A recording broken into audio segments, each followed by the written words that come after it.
Okay, so today we're going deep on resilience, Huh. but not like, just the idea of it, Yeah. but like actual practical ways to, actually build it up. Yeah. And we got two excerpts to like lead the way here. Okay. One is specifically focused on strengthening your resilience. Hmm. And the other brings in this concept of Wabi-Sabi, Interesting. which I'm excited to see how these connect.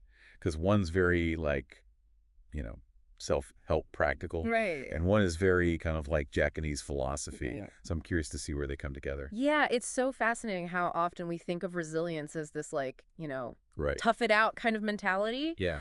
But the source we're looking at it suggests that it's more about like systems of support. Oh, okay. Think about like a bridge, right? Yeah. It's strong not just because of the material it's made of, Right. but the way it's designed, like the structure of it, Oh, yeah. like how it can handle stress. Okay, I like that analogy. Yeah. So like building a bridge for your own life, basically. Exactly. Cool. Okay, so this source gives us 3 steps to build that bridge for ourselves. Okay. But before we jump into those, we need to tackle this whole wabi-sabi thing. Yeah. Because it sounds very zen. But how does finding beauty in imperfection Right. help us bounce back from challenges? Yeah, so wabi-sabi, it kind of reminds us that, nothing stays perfect forever. Yeah. Like things break, plans change, Yeah. It's just part of life. And if we're constantly like fighting against that, Right. we just make ourselves more fragile. Uh-huh. But if we kind of accept those imperfections, the cracks and the changes, Yeah. then we become, more adaptable. Right. We're able to flow with whatever comes our way. So by accepting imperfection, we're actually setting ourselves up to be more resilient? Exactly. Yeah. It's pretty counterintuitive. It is. Right. Yeah. And it ties directly into that first step for building resilience, which is Okay. creating redundancies. Okay, so this sounds a bit technical.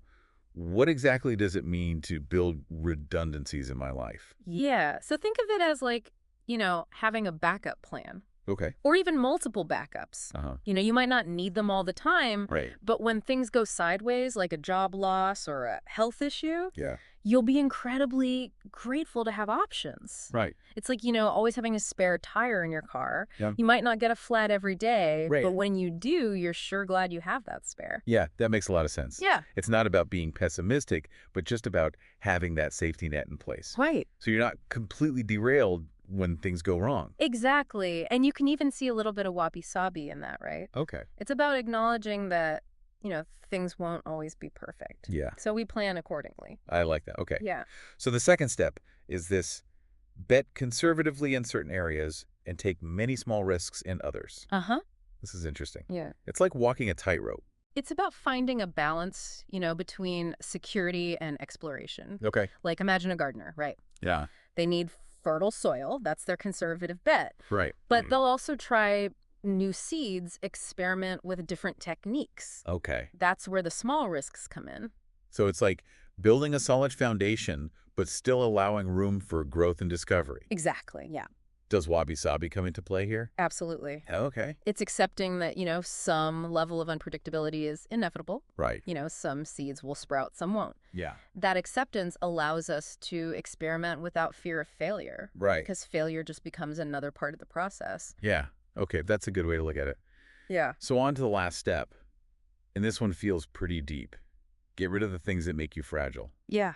And this is more than just cleaning out my closet, right? It can definitely involve decluttering your physical space, Yeah. but it goes deeper. What are the things in your life that, if you lost them would completely shatter you? Yeah. It could be material possessions, sure, Right. but also like unhealthy relationships. Yeah. Rigid beliefs that make it hard to adapt. Right. Even a job that's sucking the life out of you. Totally. Okay, so this is about identifying those things that create a sense of dependence. Yeah. Those things that make me vulnerable and starting to let them go. Exactly. It's not about becoming emotionless or detached, Yeah. but it's about building a stronger sense of self, Okay. like an internal foundation that can't be easily shaken. Wow. This has really shifted my perspective on resilience. Yeah. It's not just about bouncing back. It's about building a life that can bend without breaking. Yeah.